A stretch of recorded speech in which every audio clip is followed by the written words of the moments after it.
श्री राधे जी, राधे श्याम। वृंदावन की पावन धरा से मस्त दीपक, बिंदास दीपक, श्री हरि के दास दीपक, आपके मित्र सखा दोस्त की प्रेम भरी जय जय श्री राधे श्याम। वृंदावन का मौसम आज बहुत सुहाना हुआ पड़ा है। सबसे पहले आपको एकादशी की बहुत बहुत बधाई, बहुत बहुत शुभकामनाएं। और आज का वीडियो है शादीशुदा महिलाओं के लिए। जी हाँ, हमारे एक मित्र हैं, उन्होंने मुझसे सवाल किया था और संत गुरुदेव के आशीर्वाद से जो मुझे प्राप्त है मैं आप सबके समक्ष रखने वाला हूँ। मैं अपनी बात रखूँगा, मानना ना मानना ये आपके बुद्धि विवेक पर है। और मैं जो बात करूँगा धर्म सम्मत बात करूँगा, कोई दिखावे की बात नहीं करूँगा। और उसमें सवाल ये किया गया कि अगर महिला शादी के बाद पाप करती है या पुण्य करती है तो उसका गृहस्थ जीवन पे क्या असर पड़ता है। वो जो पाप पुण्य करती है उसका असर उसकी पति पे पड़ता है नहीं पड़ता, या उसके पितरों पे पड़ता है कि नहीं पड़ता। और पति अगर पाप करता है, मनमाना आचरण मनमाना करता है तो उसके जीवन पर वो क्या असर पड़ता है, या पत्नी के ऊपर भी पड़ता है। तो ये वीडियो बहुत महत्वपूर्ण होने वाला है, तो इसको जोड़ेंगे हम पॉजिटिव सोच के साथ। मेरे देश भारत भूमि में सबसे पहले नारी प्रधान देश है। मैं सभी, क्योंकि नारियों की, माता बहनों की इज्जत करता हूँ। क्यों? क्योंकि बड़े से बड़े संत महात्मा ऋषि मुनि भी नारी से ही प्रकट हुए हैं, एक स्त्री से ही प्रकट हुए हैं। इसलिए हमारे देवकी नंदन कहा जाता है, हमारे यहाँ देवकी नंदन कहा जाता है, नंद बाबा नंदन नहीं कहा जाता। माँ यशोदा का प्यारा यशोदा नंदन, कौशल्या नंदन, कुंती नंदन कहा जाता है। तो नारी प्रधान देश है। वो बात अलग है, कलयुग में स्त्री पुरुष दोनों भटक गए हैं, अपनी प्रधानता जो प्रभु ने बनाई है उससे अलग हो चुके हैं। लेकिन अब भी मेरा मानना ये है, क्योंकि कलयुग है, कलयुग के हर युग के 4 पाए होते हैं। इसके 3 पाए पाप के हैं, अधर्म में, एक पुण्य का, धर्म का है। तो धर्मात्मा स्त्री पुरुष भी हैं, धर्मात्मा स्त्री पुरुष भी हैं। तो मेरी इस बात को पॉजिटिव लेना, ध्यान से सुनना। शायद जो भटक भी गई है नारियां या पुरुष, शायद उनकी सोच को नई दिशा मिले, और अगर वो बदलेंगे तो उनके घर में उनके पितरों का भी उद्धार होगा, आशीर्वाद मिलेगा। क्योंकि श्राद्ध पक्ष चल रहा है। मेरे से सवाल किया गया था अभी थोड़े टाइम पहले भी, मैंने बताया था कि अगर एकादशी वाले दिन अगर श्राद्ध आवे तो कब करना चाहिए। वो द्वादशी पे करना चाहिए, जो कि कल है। तो ये वीडियो बहुत इंटरेस्टिंग होने वाला, ध्यान से सुनिएगा और अच्छा लगे तो अंत में ज़्यादा से ज़्यादा आप शेयर कीजिएगा। तो सोचा अभी बैठे बैठाए क्या करें कि दोपहर के करीब 3:30 बज रहे हैं, तो सोचा ये भाव आज वीडियो बना के डाल देते हैं, ठीक है। क्योंकि काफ़ी दिनों से ये मेरे दिमाग में था, लेकिन मैं मन में भाव जब तक नहीं आता मैं वो चीज़ नहीं करता। तो ध्यान से सुनिएगा। आजकल क्या ट्रेंड हो गया है, स्त्री क्या कहती हैं अधिकतर, धर्म भी ये कहता है स्त्री और पुरुष को हमेशा एक दूसरे का साथ देना चाहिए, कदम से कदम मिला के चलना चाहिए। क्या स्त्री क्या कहती हैं कि अपने पति को भक्ति मार्ग में, जो भटके होते, पीने खाने वाले होते, जुए शराबी होते, मुझ जैसे जो कभी थे, मैं तो साफ बोलता हूँ तमोगुणी था, पूर्व जन्म के प्रारब्ध के कारण तमोगुणी था, लेकिन मुझ जैसे को भी श्री कृष्ण ने यहाँ पकड़ा। राधा रानी की कृपा हुई, जो मुझ अधम नीच पे कृपा हुई है वो तो शायद कितनों भी हुई कितनों भी मुझे नहीं पता, पर मेरी मुझ पर बड़ी कृपा हुई है। तो मैं तो भोग वासना में ही था अपने पूर्व जन्म के प्रारब्ध अनुसार। जब भक्ति मार्ग में आया तो आज हमारी धर्म पत्नी खुद मेरे से कहती है वृंदावन जाओ, क्योंकि वृंदावन में श्री जी की कृपा से कुटिया मिली है, अपनी कुटिया दी है श्री जी ने, कोई किराए की नहीं, और ठाठ से रहता हूँ। तो हमारी पत्नी हमको मोटिवेट करती है जितना हो सके वहाँ एकांत में नाम जप करो, और जो कि हम करते भी हैं, क्योंकि आनंद आता है। और ऐसी और माता बहनें भी, जैसे प्रेमानंद बाबा के भी आती, प्रेमानंद बाबा जी ने कईयों को शुक्रिया अदा करा कि बंधु बहुत किस्मत वाले जो आपकी धर्मपत्नी ऐसी मिली, भक्ति मार्ग के लिए प्रेरित करती है, ठीक है। वो आपसे कोई भी डिमांड नहीं करती, हमारी धर्मपत्नी भी नहीं करती है, ठीक है। वो ये कहती है आप भक्ति करो, आप भक्ति करो, ठीक है, आप भक्ति करो। वो भी अपनी गृहस्थ की भक्ति कर रही हैं, ठीक है। वो कहती है आप भक्ति करो, जब मेरे को जरूरत होती है मैं चला जाता हूँ। खैर ये तो अपना घर की अपनी अपनी कहानी होती है। तो मैं जो जिस तरह से जिस माहौल में रहा हूँ उस माहौल से निकल कर यहाँ तक आया हूँ, तो सबसे बड़ा इस पे श्री जी की है कि श्री जी ने मुझ अधम नीच पे कृपा करी। ये फॉर एग्जाम्पल मैंने बताया कि ऐसी धर्मपत्नियाँ भी होती हैं जो आपको भक्ति मार्ग के लिए मोटिवेट करें, और कुछ ऐसी धर्मपत्नियाँ भी होती हैं जो आपके साथ पीने खाने में पैक से पैक पिए, बियर पिए, जाम पिए, आपके साथ पब डिस्को में जाए। तो इस बात को मैं आपको एक बात बता दूँ, पत्नी का मतलब समझ लो क्या होता है। पत्नी जो अपने पति को कभी पतित ना होने दे, पत्नी का धर्म ये होता है, शास्त्र कहते हैं, जो अपने पति को सही राह दिखाए, ना कि उसके साथ गलत राह पे चली जाए। अगर पति कहता है मेरे साथ डिस्को चलो, वहाँ पे पैक मारो, जो कि घर में मार रहे हैं। और आजकल कहेगी क्या ये वीडियो हम भी देख रहे हैं, आप भी देख रहे हैं कि महिला वहाँ स्मोक कर रही हैं, शादी के बाद पैक्स चल रहे हैं, दारू चल रही है, नॉनवेज जोक चल रहे हैं। इससे कुछ नहीं हो रहा, इससे कुछ नहीं हो रहा। तुम्हारे शादी के बाद पितरों तुमको वो हाल कर रहे हैं कि तुम उसका सोच नहीं सकते, समझ लो उनकी बद्दुआएं मिल रही हैं। पितर कोई मजाक नहीं है। भगवत गीता में पितर का जिक्र किया गया, कहाँ किया कि भगवत गीता के 9वें अध्याय के 25वें श्लोक में श्री कृष्ण ने कहा जो पितरों को पूजता है पितृलोक में जाता है। जो प्रेतों को, प्रेत मतलब ये जो आप ये पूछते हो ना, ये कब्रें वगैरह जाके, इनके यहाँ मुसलमानों के यहाँ कब्रें जाके, जिनके यहाँ वो खुद नहीं पूछते, तुम पूछते हो, वो प्रेत है। जिनका दाह संस्कार शास्त्र सम्मत नहीं किया गया वो प्रेत योनि में जाते हैं। जैसे कोई आकस्मिक मौत हो गई, एक्सीडेंट हो गया, या जैसे कोई परले आई, घटना हो गई, गिर गए, नदी में बह गए, जिनका अंतिम संस्कार नहीं हुआ, जो वो प्रेत होते हैं। जिनको तुमने दफना दिया, धर्मशास्त्र संबद्ध उनका अग्नि दाह संस्कार नहीं किया, वो प्रेत योनि होते हैं। तो आप उनमें जाते हो। जैसे आजकल कई लोग वो शिरडी वाले के जाके अपनी माथा फोड़ते हैं, किस्मत फोड़ते हैं, वो खुद सड़ चुका है अंदर। मैं कब्रों के अंदर वो खुद सड़ चुके हैं, कीड़े पड़ चुके हैं, वो तुम्हारा क्या उद्धार करेंगे? और उन्हीं के बाहर बैठे होते हैं, उनके नाम पर गरीब ख्वाजा ये सबकी झोली भर दे। वो खुद तो अपना उद्धार नहीं कर पाया, तुम्हारा करेगा। कितने मूर्ख हिंदू हैं, अपने देवी देवताओं को छोड़कर जो मंत्र द्वारा खुश हो जाते हैं और तुम्हें मन माना मनोवांछित फल देते हैं, उनको त्याग कर तुम अपने आप को कहाँ प्रेत में लेके जा रहे हो? कोई बात नहीं, विनाश काले विपरीत बुद्धि, क्योंकि तुम्हारा पाप एक्टिव है। जिसका पाप ज्यादा होता है वो कभी भक्ति मार्ग में नहीं आने देता, वो हमेशा भोगों में फंसाता है और प्रेत योनि में ले आता है। तो समझ लेना, जिनकी प्रीति कब्रों से हुई है, जो साई जैसे डंबर को मानते, समझ लो तुम्हारा नाश निश्चित है। ये मैं नहीं कह रहा, ये संत कहते हैं। प्रेत योनि सबसे गंदी योनि होती है, निकलना मुश्किल होता है। तो भगवत गीता में साफ जिक्र किया गया 9वें अध्याय के 25 श्लोक में, जो पितरों को मानता है वो पितृ योनि में जाता है, अर्थात पितृ होते हैं। और भगवान श्री कृष्ण ने कहा जो देवता को मानता है वो देवताओं के पास जाता है, फिर वापिस धरती पे आता है। लेकिन जो मुझे पूजता है, जो मुझे भजता है, वो मुझे प्राप्त करता है, फिर उसका पुनर्जन्म नहीं होता, वो माँ के गर्भ में नहीं आता, वो संसार से आवागमन से बिल्कुल मुक्त होके उनके धाम में जाके प्रभु की सेवा करता है। तो मेरी बात को ध्यान से समझना, जो महिलाएं बड़ी शान से अपने पतियों का साथ निभाती हैं, जो महिला बड़ी शान से अपने पतियों का साथ निभाती है, तो पति देव भी सुन लो, उनका किया गया पाप, शादी के बाद जो भी महिला पाप करेगी उसका आधा पाप उसके पति को भुगतना पड़ेगा। और शादी के बाद जो महिला पूजा पाठ करेगी, धर्म करेगी, दान पुण्य करेगी, अपने कुल के लिए प्रभु से प्रार्थना करेगी, उसका पुण्य उसी को भुगतना पड़ेगा। और पितरों का आशीर्वाद उस कुल पे होगा कि ये हमारी कुलवधू आई है जो हमारे लिए कर रही है। और जो पुरुष शादी के बाद भोग वासना करता है वो अपने पाप खुद भुगतता है, धर्म पत्नी नहीं भुगतती। लेकिन अगर वो पुण्य करेगा, दान पुण्य करेगा, गौ सेवा करेगा, दीन दुखों की सेवा करेगा, चाहे चुपचाप करेगा, दान हमेशा चुपचाप होता है, दिखावे से नहीं होता। अगर आपने दान कर दिया, गौ का दान दिखा दिया, फलाना दिखा दिया और अपना नाम लिखवा दिया, तो चित्रगुप्त की किताब में आपका दान लिखा जाएगा, लेकिन डिलीट की बदले में इसने प्रशंसा ले ली है। और जो दान गुप्त होता है, चाहे 1 रुपये का हो, उसका कई गुना फल मिलता है ऊपर, ये अगले जन्म में, जिस हिसाब से ठाकुर जी के नियम है, उनकी जो भी बुक बोलती है उसके हिसाब से। तो जो पुरुष शादी के बाद मन माना खाना, मन माना पाप आचरण करता है, वो खुद भुगतता है उसका फल, बीवी उसकी नहीं भुगतती। लेकिन बीवी अगर पाप करेगी तो पुरुष आधा भुगतेगा, ये याद रखना। और पुरुष जो पुण्य करेगा उसका फल आधा बीवी लेगी, और बीवी जो पुण्य करेगी उसका फल वो खुद भुगतेगी, पुरुष नहीं लेगा। ये शास्त्र की बात है, मेरे मन की बातें नहीं। तो मैं हाथ जोड़ के आजकल की जो कलयुग हो रहा है, ये मैं आप सब बोलना चाहूँगा हिंदू सनातनों से कि आप जो आजकल के उठ पटांगे वीडियो बना रहे हैं, मटक के दिखा रहे हैं, ये धात, ये संस्कार नहीं है, ना ही बच्चों को हो रहा। इसलिए बच्चे भक्ति मार्ग से भटक रहे हैं। किसी को यही नहीं पता कि आज की तारीख में भगवत गीता क्या बोलती है, भागवत महापुराण क्या बोलती है, रामायण सबने सुनी है लेकिन पढ़ता कोई नहीं है। मैं आपको सच बता रहा हूँ। इसलिए समझ लो कुल का नाश हो रहा है, क्योंकि आप मन माना खाते हैं, मन माना पहन रहे हैं शादी के बाद, तो आपके पितर भी आपको श्राप देते हैं, उनकी बद्दुआ लगती है।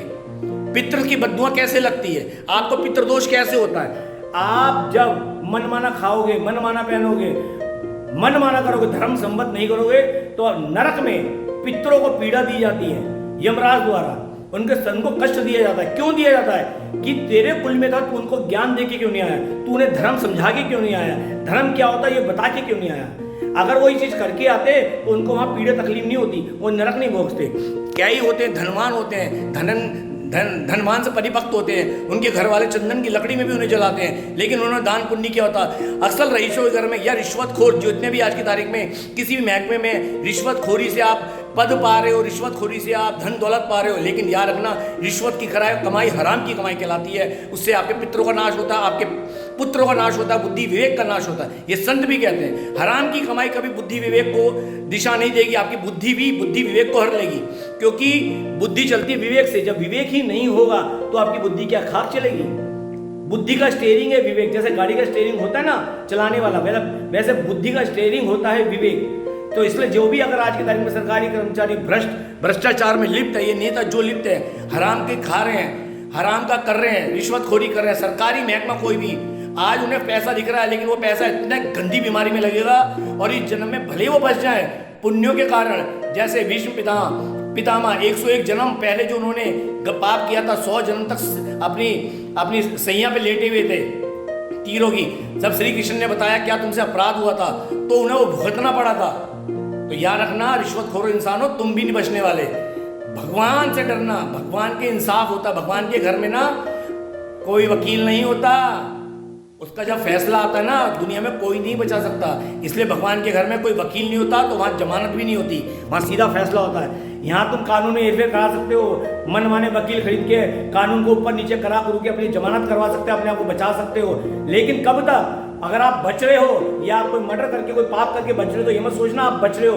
अभी आपके कोई पुण्य बचे हुए हैं जो आपको बचा रहे हैं। जिस दिन पुण्यों का नाश होगा, ये हमारे प्रेमानंद बाबा भी कहते हैं, अब आप पाप करते हो, गलत आचरण करते हो, जल्दी जल्दी आपके पुण्य नष्ट होते हैं, ताकि जब पाप एक्टिव होगा तो आपका नाश होगा, ऐसा सर्वनाश होगा कि आपका कुल में कोई बचेगा नहीं। ऐसे ऐसे लोग होते हैं जिन्होंने अहंकार में, उनका कुल में कोई बचने वाला नहीं। इसलिए बता रहा हूँ, आज में महिला को आज की तारीख में अपना मन माना कर रही हैं। आप जिस कुल में आई हैं, आप उस कुल का उद्धार करिए। अपने पति पत्नी का मतलब होता है जो पति को पतित ना होने दे। आप उसे सही राह दिखाओ ताकि वो सही राह पे चले, आपके बच्चे सही दिशा में चले। मेहनत की कमाई ऐसी फलती है कि वो बीमारी नहीं लाती, वो संतोष लाती है। हराम की कमाई कभी नहीं फलती है, हमेशा बीमारी लाएगी, असंतोष पैदा करेगी, डर पैदा करेगी, है पता ना चल जाए। क्योंकि हराम की कमाई से अगर दवाई भी खाओगे तब भी नहीं फलेगी। मैं तो अपने घर में जानकारों में देख रहा हूँ, करोड़पति के घर के अंदर बेड पे पड़ी है, हगना, लैट्रिन, पेशाब सब बिस्तर में हो रहा है। क्या है? पाप कर्म एक्टिव हो गए ना। पैसा क्या उनको खड़ा कर पा रहा है? नहीं, पैसा नहीं ना। जिस घर में हराम की कमाई आएगी, कोई बीमार भी होगा तब भी उसको नहीं फैलेगी। और जिस घर में बीमार आएगा, बीमार ये नहीं कि गलत घर में होते हैं, अच्छे घर में भी होते हैं, और अच्छे घर में भी होते हैं। आज हमारी धर्मपत्नी है, उसके शरीर में दो कैंसर है, दो हमारी धर्मपत्नी के शरीर में दो कैंसर है, ब्लड कैंसर, हड्डियों कैंसर। लेकिन मेहनत की कमाई जो भी हमारे पास आती है, आज भी वो एक आम महिला से ज्यादा वो काम करती है। हमने उसका ऑपरेशन नहीं कराया, हम दवाई रखते हैं और ऐसी फलीभूत है, ऐसी एक्टिव रहती है। आपने कई बार मेरा वीडियो देखा है, आप मेरी फ्रेंड्स कितनी बार बोलती है, प्रभु जी आपकी पत्नी को दो कैंसर, इतनी घूम कर रही है, इतने चेहरे पे ग्लो है, क्यों? क्योंकि वो कहती है आनंद में रहती हूँ। और जो भी आती दवा हम हमारे द्वारा ठाकुर जी वो भी उन तक पहुँचाते हैं, बिल्कुल नेक कमाई की है, कोई उसमें गलत नहीं है। याद रखना, दुख बीमारी कर्म अनुसार आती है, लेकिन उसमें दवाई किस भाव की लग रही है? हराम की लग रही है, रिश्वतखोरी की लग रही है, या किसी के मेहनत की लग रही है, खून पसीने की, ये मायने रखती है। तो इस बात को समझ लेना। तो पितृदोष कैसे लगता है, ये बात भी मैंने आपको छोटे से वीडियो में बता दी। आप मनमाना खाना करोगे, मनमाना पहनना करोगे, आप धर्म संबद्ध नहीं चलोगे, तो आपके पितरों की नरक में तुड़ाई होती है। जैसे अगर आप जेल में जाते हो, आप बाप बेटे जेल में हो, बेटा फरार है, तो बाप भी थोड़ा गुंडा था, तो बाप भी पिटता है ना कि तूने उसको क्यों नहीं सुधारा। जब यहाँ पुलिस वाले ठोकते हैं अंदर ले जाके कि तूने अपने लड़के को क्यों बिगाड़ा, वो तो प्रभु का घर है। नरक भी प्रभु के कारण, प्रभु की इच्छा से बना है, ये भी उसमें आता हमारे सनातन में। सनातन का ही हिस्सा है ये। सृष्टि का संहार होना, तारा टूटना, ये ग्रह, ये प्रलय, ये सनातन संस्कृत, सनातन धर्म का ही हिस्सा है। ये प्रभु का बनाया हुआ है। ये नरक भी श्री कृष्ण का ही बनाया हुआ है। कैसे यातना, स्वर्ग भी श्री कृष्ण का बनाया हुआ है, कैसे वहां पे भोग है। तो प्रभु की बात याद रखना, प्रभु की जो भी लीला का हिस्सा है उसमें कोई भी खोट नहीं है। मैं आपको ये बात सब समझा रहा हूं, ध्यान से सुन लेना। जो महिला अपने घर में नॉनवेज बना रही है, हिंदू सनातनी, जिस घर के अंदर बेजुबान को मार काट के जा रहा है, याद रखना, आज आप किसी का लाल खा रहे हो, कल को काल जब तुम्हारा लाल खाएगा तो भगवान को दोष मत देना। भगवान क्या, क्योंकि भगवान ने कहा है मैंने तेरे को साग सब्जी 1600 प्रकार की साग सब्जियां दी हैं। भगवान साफ कहते हैं मैंने 1600 प्रकार की साग सब्जियां दी हैं, किसी बेजुबान खाने को नहीं दिया। वो जानवर हैं, उनका नियम वो है, उनका संविधान अलग है, एक दूसरे को मारना उनका संविधान है। हमारा संविधान ये है कि बेजुबानों की भी रक्षा करना। भगवान ने सृष्टि बना के हमारे हाथ में दी है ताकि हम सृष्टि का सही रूप से संचालन करें, और आज हमने ही सृष्टि को बर्बाद कर रखा है।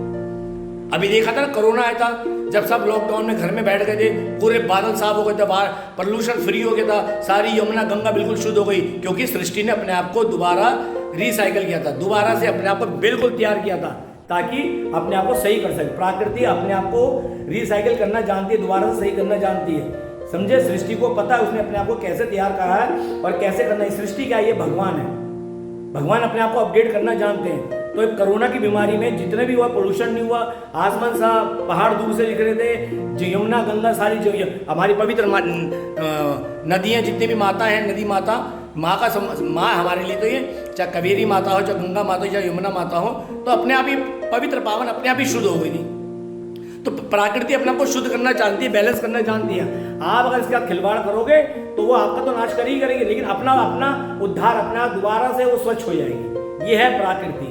तो मैं इसलिए बता रहा हूँ, इस बात को ध्यान से समझ लो, कान खोल के समझ लो। पितृ दोष तभी लगेगा जब आप मनमाना कर रहे हो। और आज हर एक की राशि में पितृ दोष है। क्यों? आप तर्पण ढंग से नहीं करते हो। ध्यान देना, आप तर्पण ढंग से नहीं करते हो।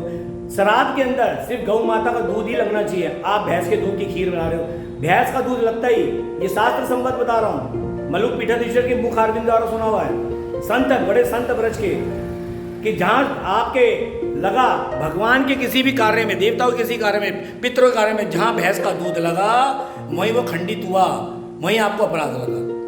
तो भैंस का दूध कहीं से कहीं तक नहीं होना चाहिए, सिर्फ अपने देसी गाय का दूध ही पूजा पाठ में लगना चाहिए। हवन के अंदर भी शुद्ध देसी गाय का घी ही डलना चाहिए, तभी हवन कार्य होगा, वरना कोई देव आहुति नहीं लेगा। जितने भी देवी देवता हैं हवन के द्वारा ही आहुति ग्रहण करते हैं, लेकिन हवन सामग्री शुद्ध नहीं होगी तो वो बिल्कुल बेकार हो जाएगा। और ब्राह्मण भी शुद्ध भाव में होने चाहिए, गुटखा तंबाकू ना खाता हो, जो शुद्ध आचरण वाले हो, जनेऊधारी हो, सुबह शाम के जो उनके नियम होते हैं गायत्री करने वाले हो, ऐसे ब्राह्मण शुद्ध भाव में हमारे संत कहते हैं उनके द्वारा हवन या पूजा पाठ का कार्य या शाम का कार्य संपन्न करवाना चाहिए। तो जो भी महिलाएं आज पति का साथ पीने गलत एक्टिविटी में बता रहे हैं, याद रखना आपका ज्यादा हो, क्योंकि आप घर की देवी हैं। अगर आप करेंगी तो आप बहुत गंदा पाप भोगोगी। कहते थे ना, देख लेना आस पड़ोस में जो महिला गरीब हैं, जो पुरुष गरीब है, बीमारी से जूझ रहे हैं, वो कर्म अनुसार ही जूझ रहे हैं। भगवान को कोई शौक नहीं, किसी को अमीर, किसी को गरीब, किसी को लंगड़ा, किसी को लूला, किसी को अंधा, किसी को कौड़ी, किसी को कैंसर, किसी को, भगवान को शौक नहीं है। भगवान ने ये सब जो बनाया ना, आपके कर्म के अनुसार आपको फल मिलना पड़ा है। आस पास में देख के सीख ले लो, ये कर्म से हुआ पड़ा है। जो दूसरे मजहबी लोग हैं वो नहीं मानते, वो भी सुन ले, सब कर्मों का खेल है, कर्म से कोई नहीं बचा। भगवान तो श्री कृष्ण है, बाकी आप मन माने तरीके से कुछ भी बना लो। धर्म तो एक सनातन है, बाकी सब भ्रम है, और मन माने ढंग से बनाए गए धर्मों में कुछ नहीं दम है, क्योंकि धर्म एक सनातन है। सनातन के अलावा कोई धर्म नहीं है। धर्म जिसे धारण किया जाए, धर्म जो था है और रहेगा वो है सनातन। सनातन मतलब श्री कृष्ण, श्री कृष्ण से धर्म है, धर्म से श्री कृष्ण नहीं है। और एक बात और समझ लो, जो वेद, जो हरि की वाणी है, वेद जो वेद बोलते हैं, वो भगवान श्री कृष्ण को भी फॉलो करते हैं, नारायण को फॉलो करने पड़ते हैं। अगर भगवान श्री कृष्ण वेदों के अनुरूप बात नहीं करेंगे, नारायण वेदों के अनुरूप बातें नहीं करेंगे, तो भगवान का बहिष्कार कर दो। लेकिन वेदों की बात मानो, वेदों की बात मानो, ये बात याद रखना, क्योंकि वेद भगवान के मुख की वाणी है। ये चार वेद जो हैं, ऋग्वेद, अथर्ववेद, सामवेद और यजुर्वेद, ये भगवान के मुखारविंद है, ये उनकी वाणी है, तो इसको फॉलो किया करो। दास दीपक ने जो बोला, वृंदावन की पावन तरह से बोला, उम्मीद करता हूँ आपकी सोच को नई दिशा मिलेगी। मैं फिर बोलूँगा, सनातनी माता बहनों से, चाहे वो बैचलर हो चाहे शादी के बाद, तो ज़्यादा उनकी जिम्मेवारी दोनों कुल की होती है। याद रहे, शादी के बाद जो भी कर्म करती है उनके मायके पे भी उसका असर पड़ता है, और पुरुष को जो ससुराल में बहुत ज़्यादा असर होता है। क्यों? क्योंकि उनके पिता उनको दान करते हैं। याद रहे, स्त्री का दान नहीं होता। एक बात और समझ लो, क्या ये होते ना, हमें हिंदू में क्या उंगली उठाते हैं दूसरे लोगों की बात सुन के, अरे यार तुम्हारे यहाँ तो दान करते हैं। नहीं, हमारे यहाँ स्त्री का या हमारे लड़की का दान नहीं होता, हमारे यहाँ उसके गोत्र का ध्यान होता है। उस गोत्र का दान करते हैं, किसको? अग्निदेव को, ब्राह्मण देवता करवाते हैं। जब लड़की की शादी होती है दूसरे गोत्र में जाती है, तो दो गोत्र तो रखेगी नहीं, तो उस गोत्र का ब्राह्मण देवता अग्नि भगवान को करते हैं दान। तो ब्राह्मण अग्नि देवता वो उनका गोत्र ले लेते हैं, भाई किसी को तो लेना पड़ेगा ना। तो और दूसरा गोत्र जिसमें पक्ष जो क्या कहते हैं वर पक्ष है, वो गोत्र के रूप में गोत्र में वो धारण कर लेते हैं। इसलिए कई महिलाएं फेसबुक पे दो गोत्र लगाती हैं, अपना मित्तल अग्रवाल, ये एक लगाओ। शादी के बाद जिस वर्ण में गई हो, जिस गोत्र में गई हो, उस गोत्र को लगाओ। तो याद रहे, हमारे यहाँ दान स्त्री का, लड़की का नहीं होता, कन्यादान नहीं होता, उसके कन्या के रूप में गोत्र का दान होता है। कहते हैं कन्यादान, अर्थात उसका जो गोत्र होता है उसका दान होता है। तो उम्मीद करता हूँ छोटे से वीडियो में आपकी सोच को नई दिशा मिलेगी। इसलिए सभी से निवेदन है, शादी के बाद कोई गलत कार्य आप ना करें। पति चाहे जैसा भी, आप ध्यान रखें कि आपने खुद सही राह पे चलना है। संयम रखो, कलयुग है, जितना हो सके हरि नाम जपो, राधा राधा राधा राधा राधा। हमारी एक मित्र भी कलकत्ता आया, कलकत्ता से सुबह फोन आया था, 9 महीने तक बिस्तर में रही है, ठीक है। और प्रेमानंद जी को अपना गुरु मानती है, कहती है प्रभु जी मेरे ऑपरेशन हुआ, बच्चेदानी कटी, सब कुछ 3 ऑपरेशन हुए, मेरे को पता था मेरा शरीर कट रहा है, लेकिन मैं प्रेमानंद जी का ध्यान करती थी और राधा राधा जपती थी, और आज मैं ठीक हूँ। 9 महीने बाद आज उसका सुबह कॉल आया मेरे पास, ठीक है। 9 महीने कोलकाता की हैं और अपने टाइम की मॉडल रही हैं लैक्मे कंपनी के अंदर, ठीक है। तो उसके अंदर उन्होंने काम अच्छा काफ़ी काम किया है। तो आज उन्होंने मेरे से काफ़ी कुछ, उन्होंने मेरे से कुछ मंगवाया है यहाँ पे, शायद जो ये प्रेमानंद जी का कोई चरित्रावली होती है, हित 84 उन्होंने मेरे से मंगवाई है, और माला जो कि मैं उनके लिए लाके उनको कुरियर करूँगा। तो मैं आपके लिए बता रहा हूँ, जितना हो सके पुरुष चाहे जैसे भी आपका बने, उसको नारायण समझ के पूजा करो। भाई मेरे को अब समझ आया भक्ति मार्ग पर दूर था, कितना भोगों में फंसा पड़ा था। आप सबका उद्धार हो, इसी उद्देश्य से मैंने वीडियो बनाया है। अच्छी बात लगे तो शेयर करना, और बुरा लगे तो आप जो भी उटपटांग बोल सकते हो यूट्यूब पर बोल देना, क्योंकि जो आपके पास होगा वो आप दोगे। मेरे पास प्रभु की बातें मैं वो दे रहा हूँ, और आपके पास अगर गंद है तो आप गलत कमेंट्स करोगे, अगर अच्छे होंगे तो अच्छे करोगे। आप एक कमेंट्स भी करोगे, मेरे को अच्छा मोटिवेशन मिलता, नहीं भी करोगे तो आप शेयर कर दो, अच्छा लगे, ताकि औरों को दिशा मिले। मैं फिर बोलूँगा, हम उस कुल के अंदर हुए सनातन धर्म में, जहाँ पेट में अभिमन्यु था और उनकी माता जी ने पूरा सुना था किस तरह से चक्रव्यूह में जाता, और अभिमन्यु ने गर्भ में सुन लिया था। इसलिए गर्भवती माता है, जो भी सनातन धर्म में गर्भवती होती है, उस समय गलत आचरण बिल्कुल छोड़ दें, ना चुगली करनी, ना कुछ करना, ना इधर की उधर करनी। अगर आदत होती है महिलाओं की, जितना हो सके भगवत गीता करें, रामायण पढ़ें, दान पुण्य करें, जो भी एक्टिविटी करेंगे उसके घर में उनके बच्चे को जाएंगे। गौ ग्रास खिलाएं, दीन दुखियों की सेवा करें, बंदरों की सेवा करें, दान पुण्य की आदत डालें, भागवत सुने, जितना हो सके सरल जीवन जिए, रोटी बनाएं, अच्छी अच्छी बातें करें, वही इसके घर में जाएगा। उम्मीद करता हूँ दास की बात अच्छी लगी हो, अच्छी लगी तो शेयर करना। तो चलिए अपनी वाणी को यहीं विराम करता हूँ। इस छोटे से वीडियो में बहुत कुछ बताने की कोशिश की, श्री हरि की कृपा से, संत गुरुदेव के आशीर्वाद से। तो मिलते हैं मित्रों अगले वीडियो में, तब तक के लिए आप सभी को वृंदावन की पावन तरह से आपके मित्र सका दोस्त दास दीपक की प्रेम भरी जय जय श्री राधे श्याम। और किसको भी ये दास का भाव अच्छे लगे हो, और जो पहली बार मेरे यूट्यूब चैनल पर हो, अभी से मेरे चैनल श्री हरि का दास दीपक से जुड़ जाना, सब्सक्राइब करके बेल आइकन ऑल वीडियो का दबा देना। मेरे द्वारा आपको अच्छे अच्छे भाव, सत्संगी भाव और वृंदावन के और आध्यात्मिक केंद्रों के दर्शन घर बैठे होते रहेंगे। तो ब्रज की पावन तरह से आप सभी को जय जय श्री राधे श्याम। राधे राधे ब्रज वास करा दे, हे श्री जी राधे राधे, अब सागर पाल लगा दे।